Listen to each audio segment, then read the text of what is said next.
Hello friends, welcome to આપનું રસોડું।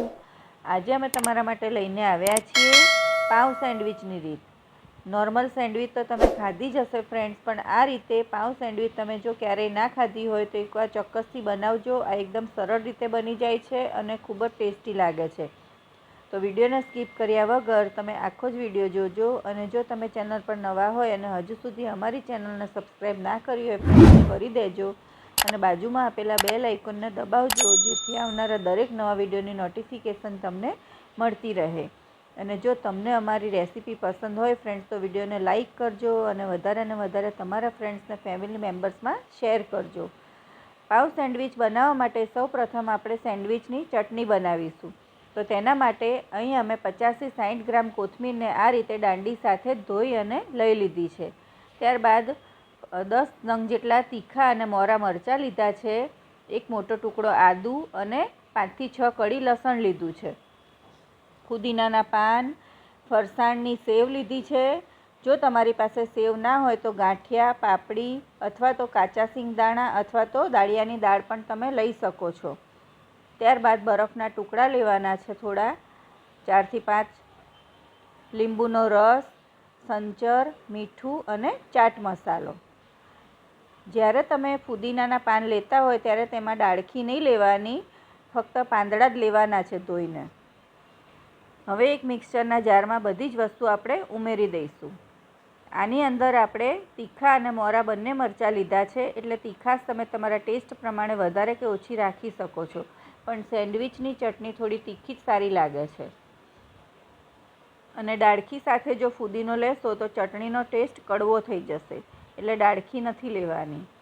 ફરસાણની સેવ લઈશું ચટણીને થીક કરવા માટે। આની અંદર સંચર, મીઠું અને ચાટ મસાલો લીધો છે, એટલે ખારી ના થઈ જાય તેનું ધ્યાન રાખવાનું છે। ત્રણેય વસ્તુ ખારી હોય છે એટલે એ પ્રમાણે લેવાની। અડધા લીંબુનો રસ લઈશું એટલે ચટણીનો કલર સરસ ગ્રીન જળવાઈ રહેશે। થોડું પાણી ઉમેરી અને મીડિયમ થીક ચટણી આપણે ક્રશ કરવાની છે। તો તૈયાર છે આપણી સરસ સેન્ડવિચની ચટણી।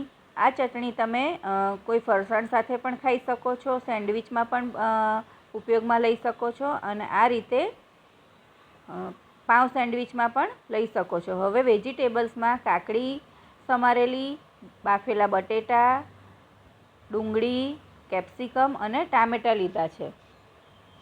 તમે બાફેલા બીટને પણ લઈ શકો છો આ રીતે કટ કરીને। ત્યારબાદ ચટણી, થોડો સેન્ડવિચ મસાલો, લાલ મરચું અને પાઉંભાજીનો મસાલો લેવાનો છે અને આ રીતે દાબેલી અથવા તો પાઉંભાજી અથવા તો વડાપાઉંના બન તમે લઈ શકો છો। હવે એક તવો ગરમ કરવા મૂકી દેવાનો, તેની અંદર આપણે તેલ ઉમેરીશું, તમે બટર પણ લઈ શકો છો। વધારે પડતું ગરમ નહીં કરવાનું। ત્યારબાદ ભાજી પાઉંનો મસાલો ઉમેરીશું। આ રીતે પાઉંભાજીનો મસાલો ઉમેરવાથી તેનો ટેસ્ટ ખૂબ જ સરસ આવે છે। અને આવી રીતે આપણે થોડું લાલ મરચું ઉમેરીશું।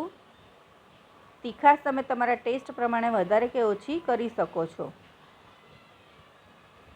આ રીતે થોડું બધું સાંતળી લેવાનું। ગેસ આપણે એકદમ ધીમો રાખવાનો છે, બળી ના જાય મસાલા, એનું ધ્યાન રાખવાનું। ત્યારબાદ જે બન લીધા હતા તેને વચ્ચેથી કટ કરી અને આવી રીતે આગળ પાછળ આપણે મસાલો લગાવી દેવાનો। આ રીતે બનાવેલી સેન્ડવિચ ખૂબ જ ટેસ્ટી લાગે છે। જો ક્યારેય ના ખાધી હોય તો એકવાર ચોક્કસથી બનાવજો। આ ફટાફટ બની જાય છે અને જે તમે નોર્મલ સેન્ડવિચ ખાતા હોય તેના કરતાં આખો અલગ જ ટેસ્ટ લાગે છે આનો। આવી રીતે શેકી લેવાની। ત્યારબાદ ચટણી લગાવીશું આપણે સેન્ડવિચની। તમે જો વધારે તીખું બનાવવા ના માંગતા હોય તો તમે ટામેટાનો સોસ પણ લગાવી શકો છો આની ઉપર ચટણીની જગ્યાએ। આ થોડી સ્પાઇસી લાગશે, પણ સ્પાઇસી હશે તો ખાવાની વધારે મજા આવશે। આ રીતે આખા આપણે જે લીધા છે પાઉં એની ઉપર આપણે ચટણી લગાવી લેવાની છે। ત્યારબાદ તેની ઉપર આપણે બધા વેજીટેબલ્સ મૂકીશું। જો તમારે ગેસ આ સ્ટેજ ઉપર બંધ કરવો હોય તો બંધ કરીને લગાવવાનું બધું, અને જો ચાલુ રાખવો હોય તો એકદમ ધીમો ગેસ રાખવાનો છે। આ રીતે બધા જ વેજીટેબલ આપણે વારાફરતી મૂકી દેવાના છે. બીટ લેતા હોય તો બીટને બાફી અને પછી ગોળ ગોળ કટ કરવાનું છે.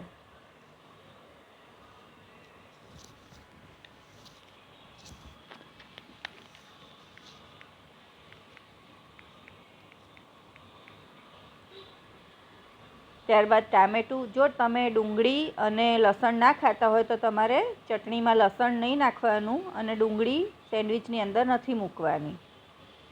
જે વેજીટેબલ તમને ના ગમતા હોય એ તમારે સ્કીપ કરવાના. ત્યારબાદ સેન્ડવિચનો મસાલો અથવા તો ચાટ મસાલો આની ઉપર છાંટી દેવાનો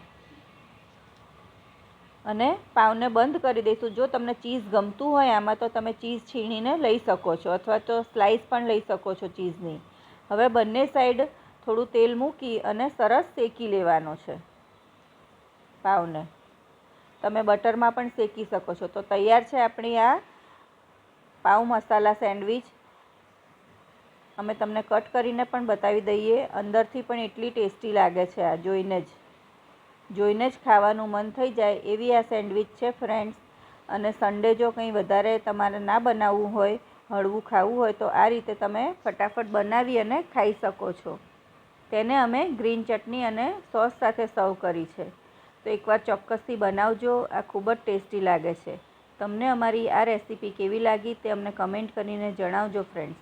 અને તમે પાઉં સેન્ડવિચ કઈ રીતે બનાવો છો તે પણ જણાવજો. તો ફરી મળીશું બીજી આવી નવી હેલ્ધી અને ટેસ્ટી રેસીપી સાથે. બાય.